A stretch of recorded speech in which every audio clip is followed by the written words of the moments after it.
I knew Grandpa Sam had a twin, and that he never talked about him.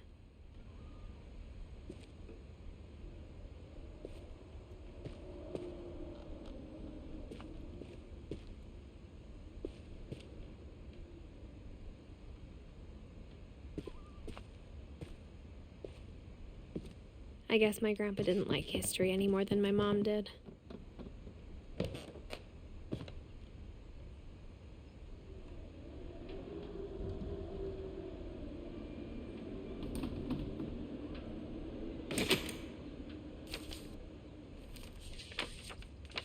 How I Want to Remember My Brother by Sam Finch. The thing I remember is that when he made up his mind, that was it.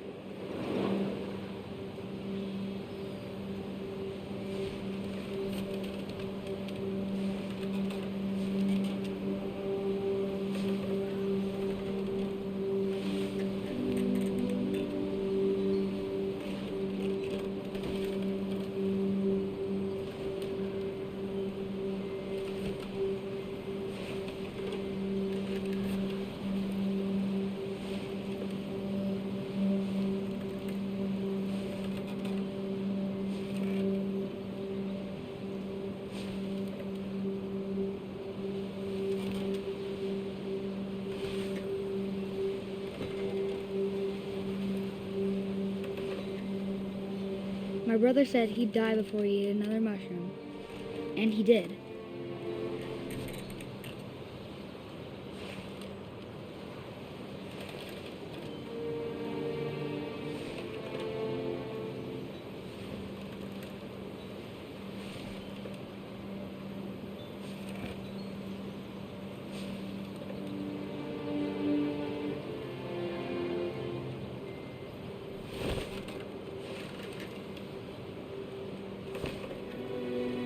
At Barbara's funeral, we swore we'd never be afraid again, and he wasn't.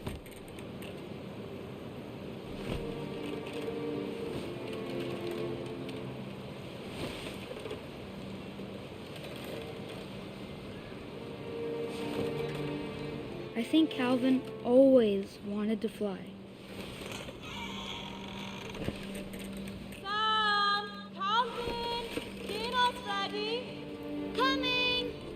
But that day, he finally made up his mind to do it.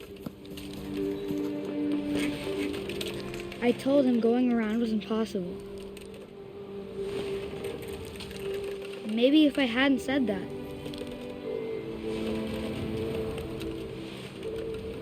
Alvin, I'm not gonna tell you again. Maybe if the wind hadn't picked up. Then maybe he'd still be here. But I doubt it.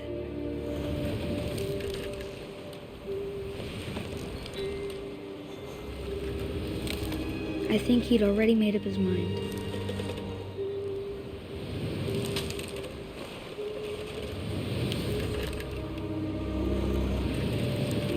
That's what I want to remember about my brother.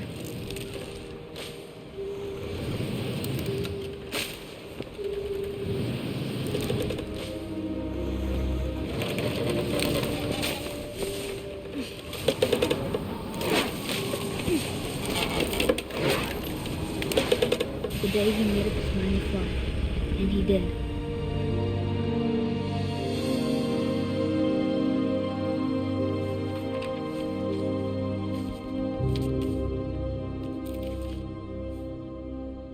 Calvin's story felt strangely familiar. When I was younger, I remember trying to do the exact same thing.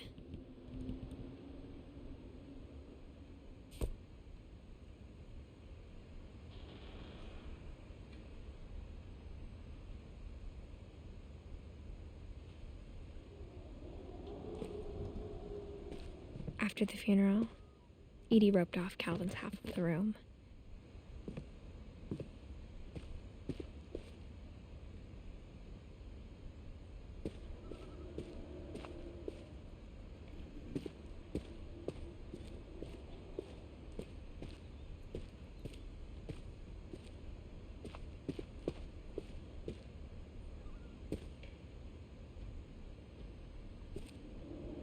Mom said Grandpa Sam enlisted at 18 and never set foot in the room again.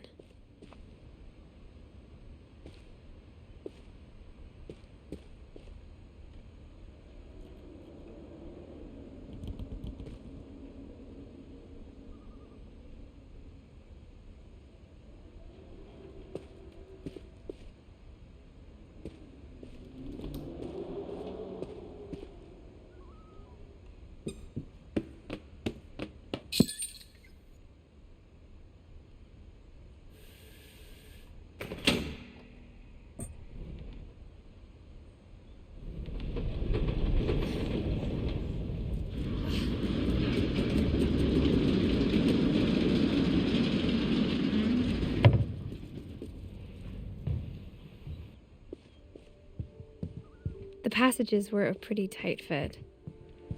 They'd obviously been built for smaller hands and bellies.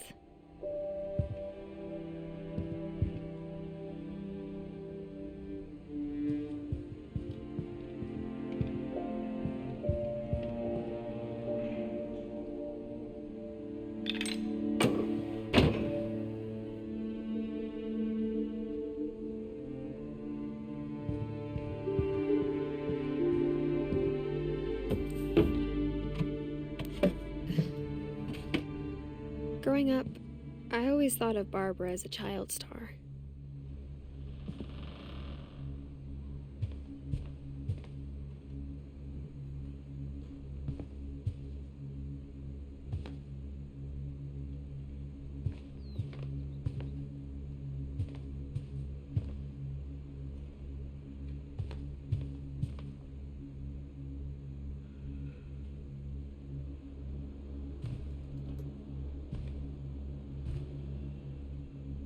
I never thought about how hard it must have been for her afterwards.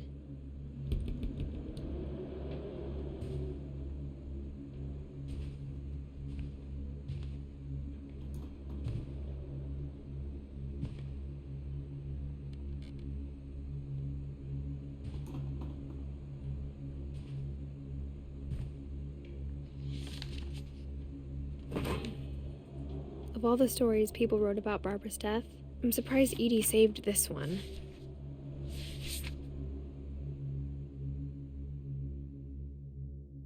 Old Jack here with another ghastly tale inspired by America's most unfortunate family.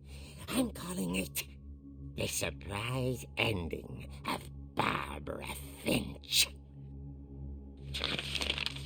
As a child star, Barbara was famous for her scream. Now at 16, she was all washed up, a has-been. But in a lucky break, she'd been asked to perform her signature scream at a local convention for monster movie fans. It was just the boost her career needed. Unfortunately, her scream hadn't aged well. Getting better. I think you just need the right motivation. Her biggest fan and current boyfriend, Rick, was about to demonstrate when... Now that was a great scream. It was Barbara's father, Sven. He'd slipped into a table saw and had to be rushed to the emergency room. So Barbara got stuck babysitting her youngest brother, Walter. Her convention comeback was cancelled. Okay, I'm hearing frustration, but I'm not hearing terror. What if I tried... A gang of hoodlums in Halloween masks have been terrorizing Orcas Island tonight. Police are urging residents to... That came from the basement. You're right! Also, I loved your delivery on that. Why is your basement door locked? Because my dad likes making puzzles and secret passages. There's a key hidden in the music box. The secret is to keep winding and winding until finally the key pops out. Thanks, babe. I'll be back in a sec. 20 minutes later, Rick hadn't returned. So Barbara went to look for him, right on cue. She reached for the music box.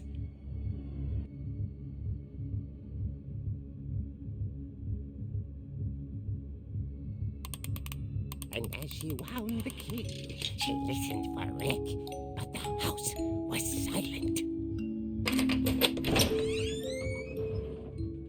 Rick?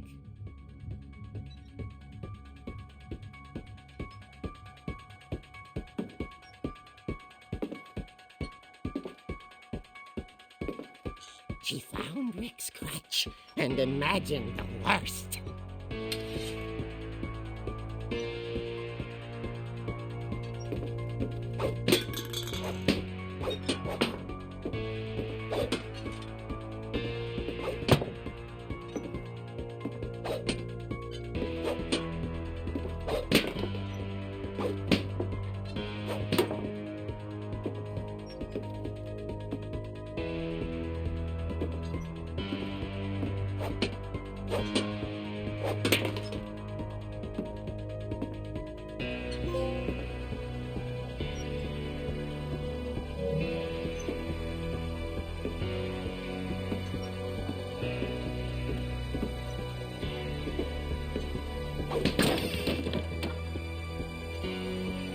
The gang's leader is the infamous Hookman killer, Dr. Carl Hamill, who impaled and then ate his family 10 years ago tonight.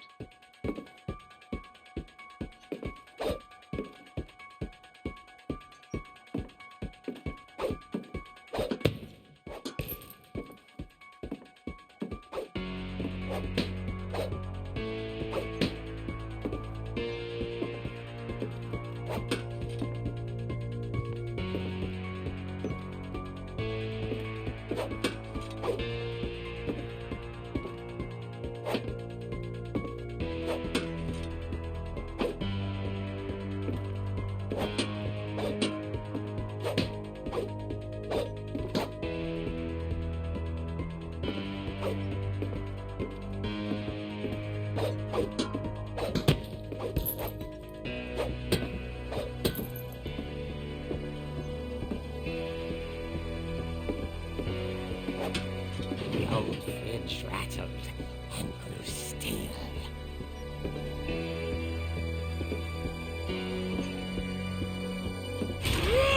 Oh dear! Oh. Rick? Barb, relax. I was just trying to scare you to help you find your scream. Well, I'm not scared, Rick. I'm furious. Then act furious. All I'm getting from you now is that you're hurt and confused and She threw him out, but she kept a little something to remember him by. Barb, have you seen my other crutch? And she was still holding it when she fell asleep watching the late picture show. Hours later... Barbara! Walter, what's going on up there? Ah! Okay, I'm coming up, but if this is a trick, you're dead, Walter.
Walter had vanished, but his bedside radio was still on. Orcas Island police describe the man as 6 feet tall, with a steel hook for a hand. Residents are urged to lock all doors and windows and notify the police of any suspicious activity. Barbara turned, saw the hook man, and was speechless. He was quite smashing. And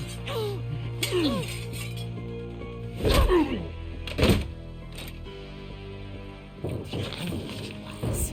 He couldn't get enough of Barbara. Okay, Barbara, there's gotta be another way out of here.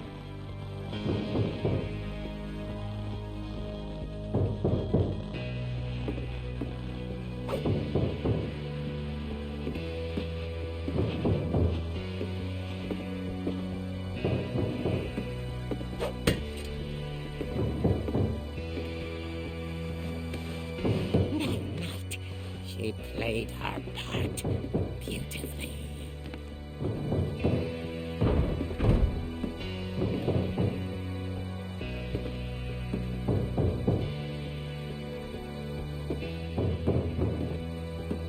She thought about abandoning Walter, but just couldn't do it.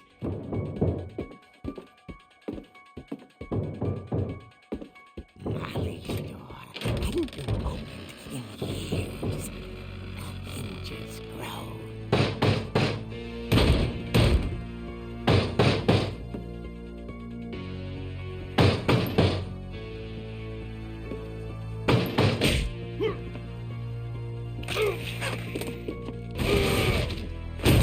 He wasn't moving, but she sensed the story might not be over yet.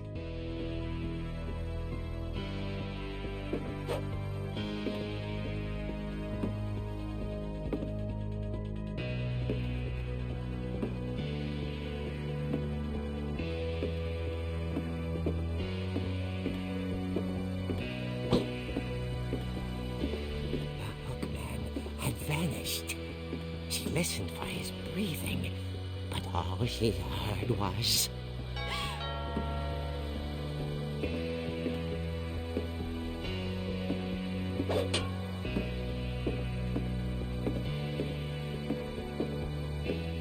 someone at the door was dying to speak to young Barbara. At the door, she heard whispering. Was coming from inside the house.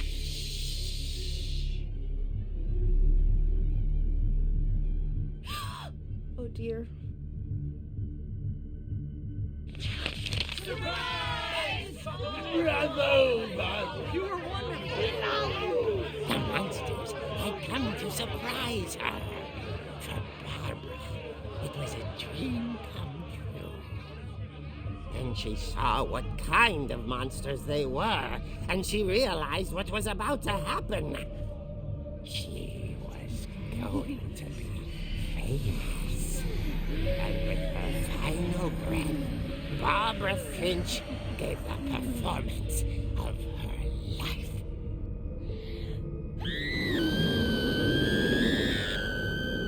I wasn't there myself, but I hear Barbara was magnificent. Poor girl. She had a taste for stardom. But unfortunately, so did her fans. Of course, the police blamed it all on poor Rick, who disappeared the same night. And little Walter, hiding under his bed the whole time. He took it all pretty hard, but that's another story. As for Barbara, tucked inside the music box is all they ever found of her. Her ear. Now that's what I call a real eerie tale.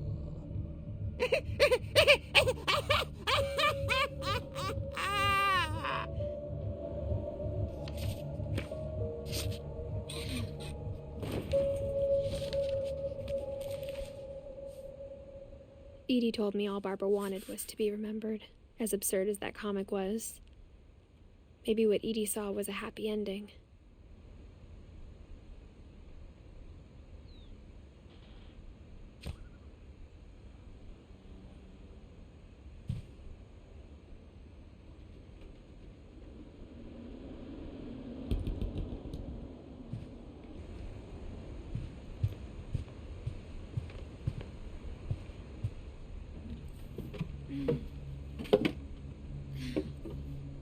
I guess now I know why Mom didn't like me playing with the music box.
Mom said the basement was off limits, unless I wanted another tetanus shot.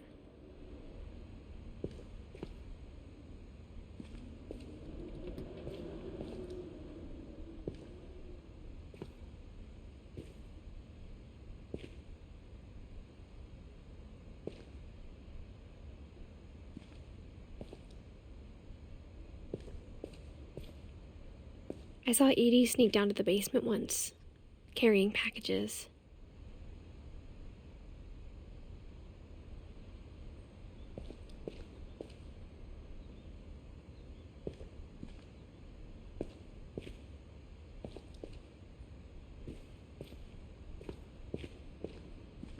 I thought maybe she was hiding presents.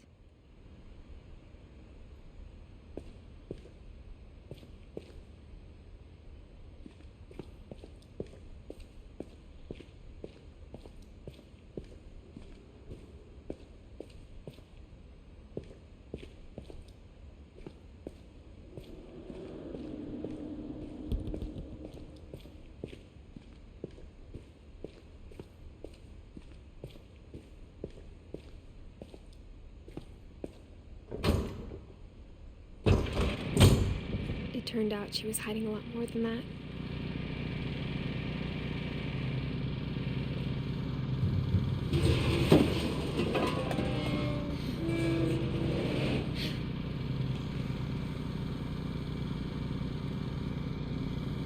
I remember asking Mom once about where Walter had gone. She said after Barbara died, he got as far away as he could.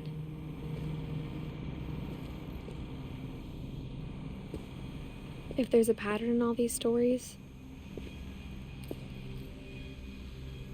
I think it's that none of us has gotten very far.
Goodbye, everyone. I can't believe I've been down here for 30 years. On that first day, after the shaking started, I didn't think I'd survive a week.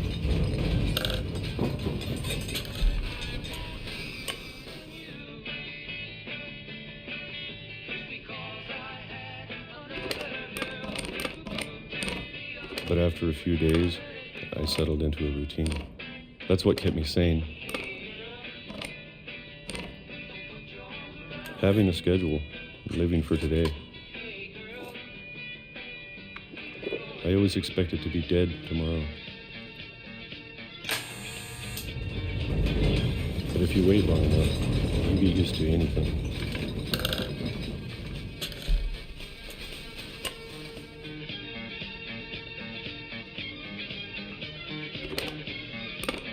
Even a monster on the other side of the door starts to feel normal.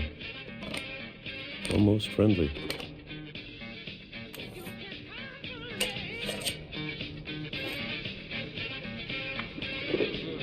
And then one day, everything just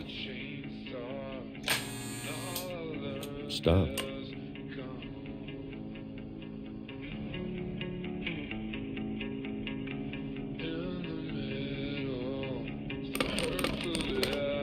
Whatever that thing was, it was gone. Maybe it got tired of waiting. Or maybe I just got tired of being afraid.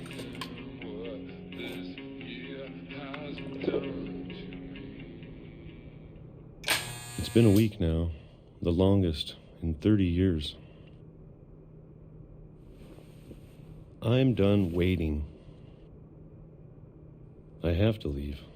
Well, I still can.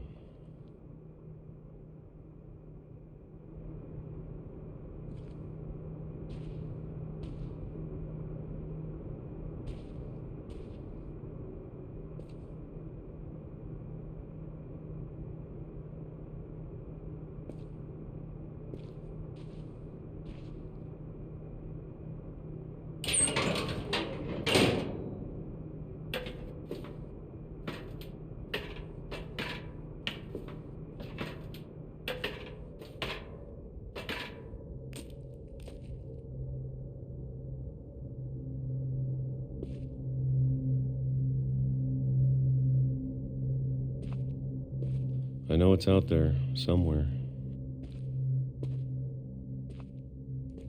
Whatever killed Barbara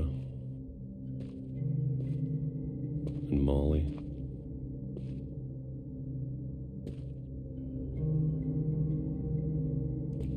And Calvin.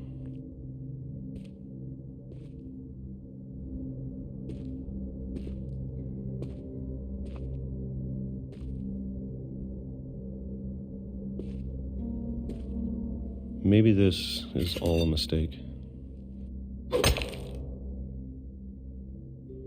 But I need to stop living the same day, even if it kills me.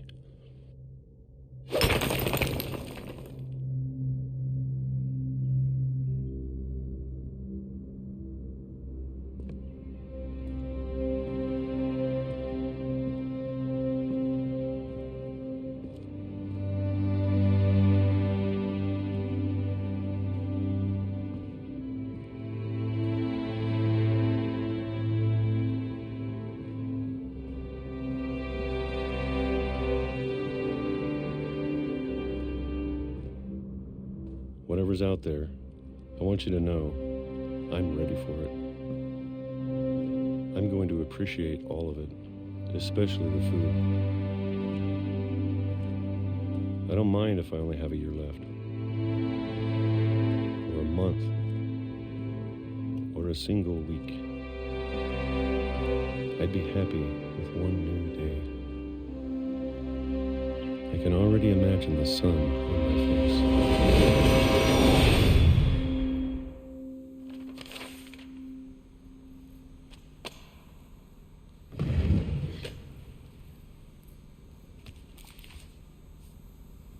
Walter died when I was 6. I can't believe my mom never told me he was down here.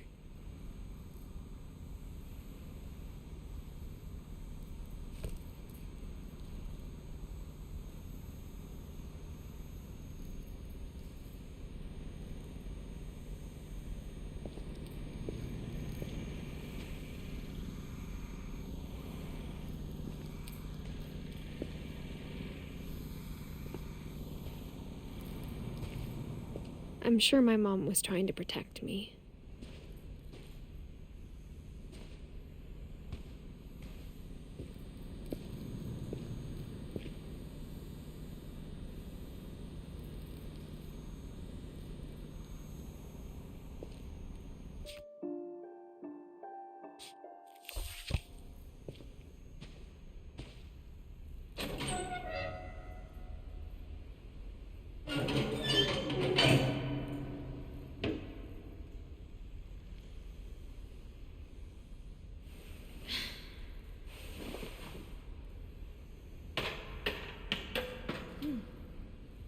Maybe she was afraid I'd end up like Walter.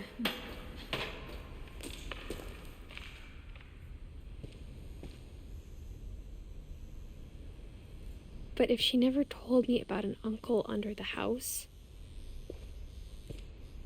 I can only imagine what else she was hiding. I don't want to make the same mistakes she made.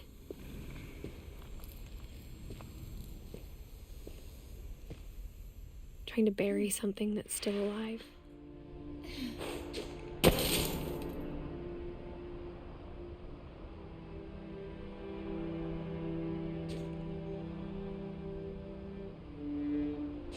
Now that there's only one of us left, or maybe two, I thought it was time I heard the stories for myself and found out what happened to everyone else. But now I'm worried the stories themselves might be the problem. Maybe we believed so much in a family curse, we made it real.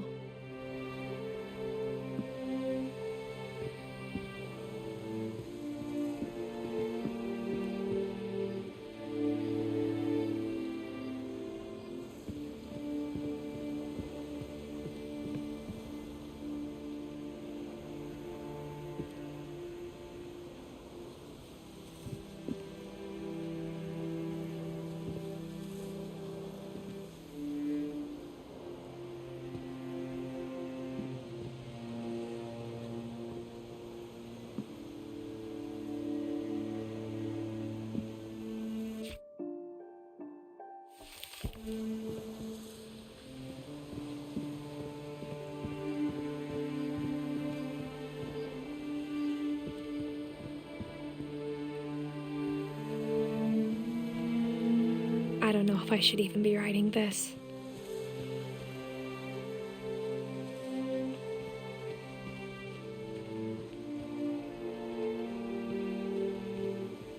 Maybe it'd be better if all this just died with me.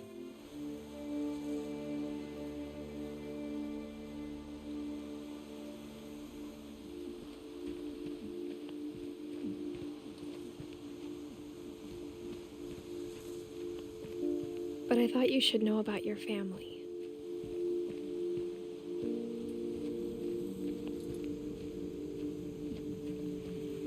And the history you're a part of.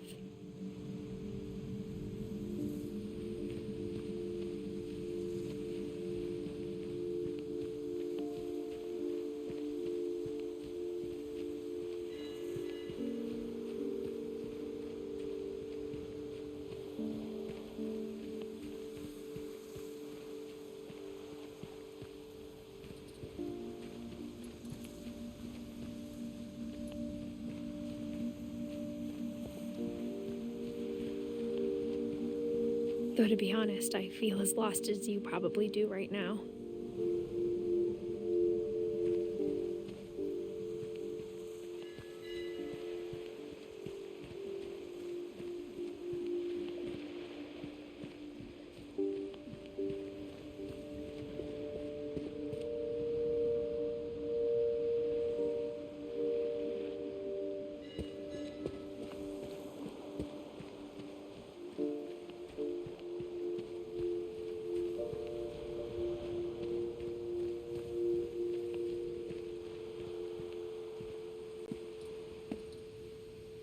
I think the people in these stories believed them, for what that's worth.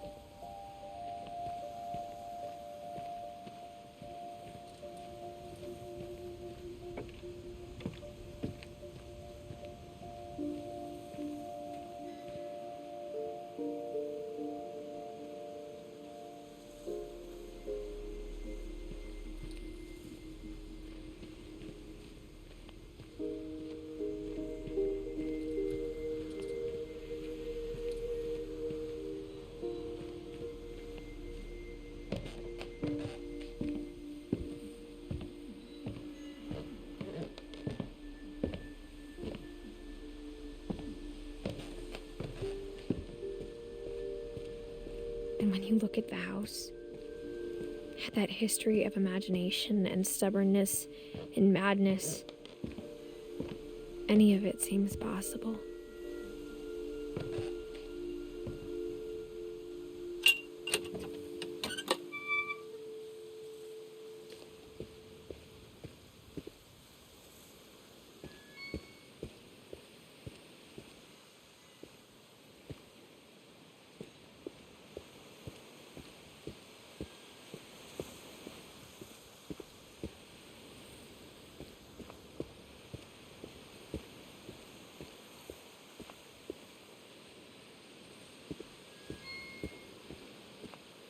I think we've been surrounded by death for so long, we've just gotten used to it.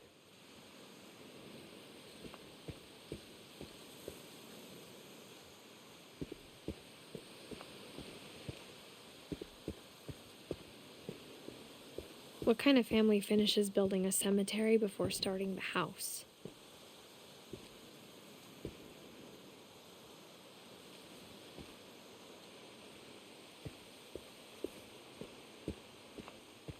It's embarrassing for me to admit this, but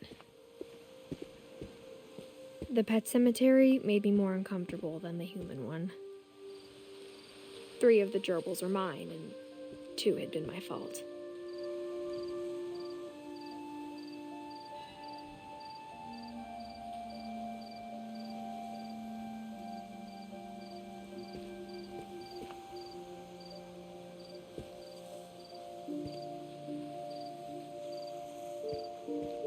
Sven built the house, but it was Edie who designed the cemetery.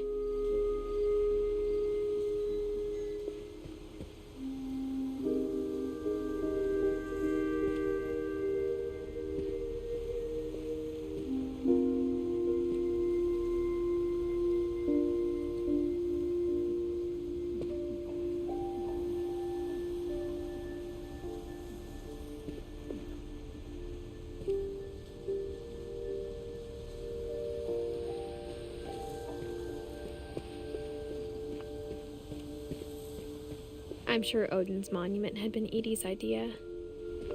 My mom was always trying to move on, but for Edie, the past never went away.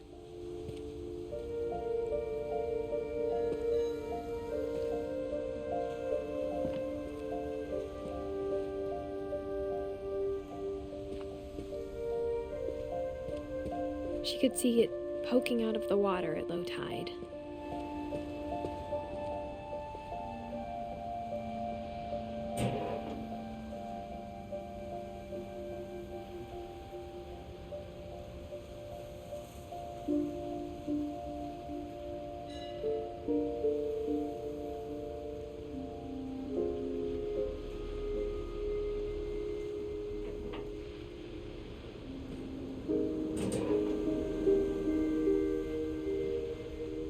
Edie said she dreamed about the old house every night.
Edie's side was always easier for me to understand.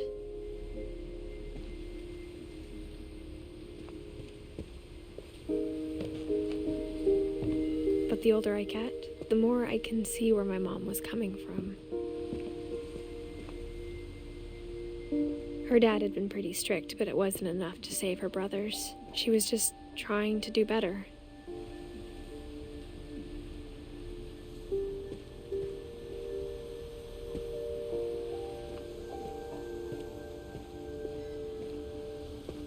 She lost 2 of her brothers, just like I did. I get why she tried so hard to protect us.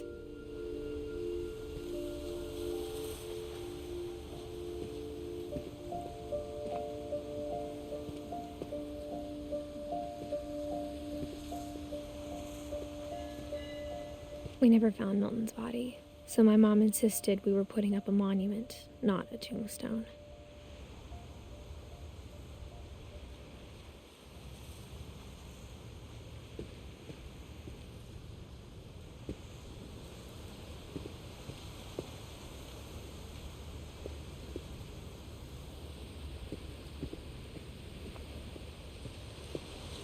There's so many things I wish I could ask my mom now. Part of me thinks this is what she wanted all along. For me to come back someday and find everything out for myself.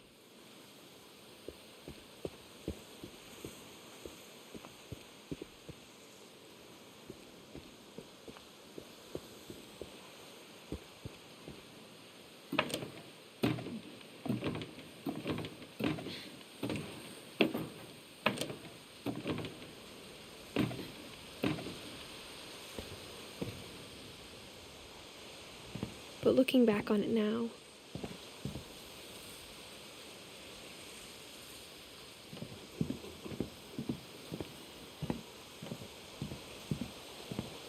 if she told me there was going to be so much climbing, I never would have come when I was 22 weeks pregnant.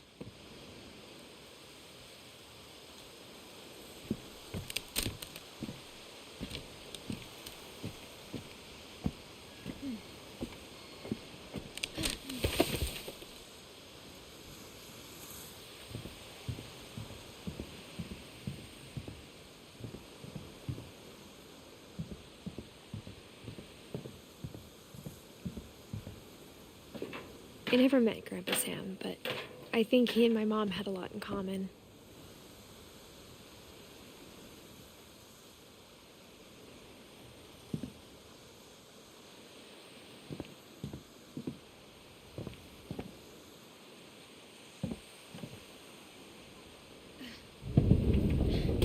They were both pretty intense.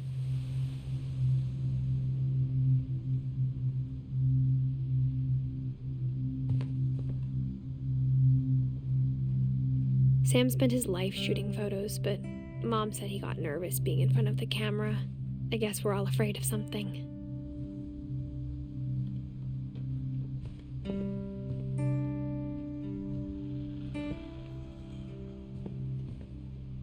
Instead of hiding from death, Sam seemed to go out of his way to meet it.